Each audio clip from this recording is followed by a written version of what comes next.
La Cour pénale internationale est désormais compétente pour intervenir en Côte d'Ivoire. L'État ivoirien a signé un accord de coopération judiciaire avec l'institution internationale de justice, représentée par son procureur adjoint Fatou Bensouda. Cet accord que nous venons de signer était nécessaire afin de permettre aux Ivoiriens d'honorer les engagements en respectant le chapitre 9 du statut de Rome.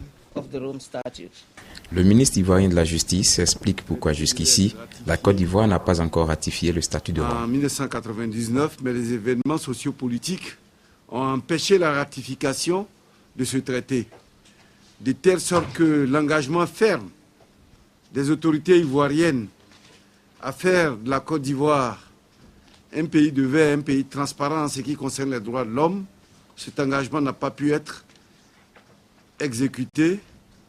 Et aujourd'hui, nous sommes obligés de passer par des mécanismes pour pouvoir étendre la compétence de la Cour pénale internationale sur la Côte d'Ivoire.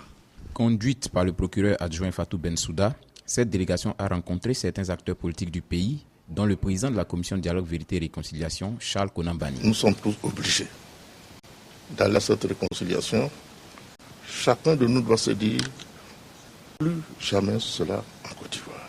Et je remercie madame d'être venue pour nous accompagner, pour faire aussi nous dire que le mandat de la Cour, et comme elle l'a dit, il y a complémentarité dans les actions que nous allons mener. Nous voulons préparer un pays où il n'y a plus de violence. Au cours de son séjour, le procureur adjoint de la Cour pénale internationale s'est entretenu avec le chef de l'État.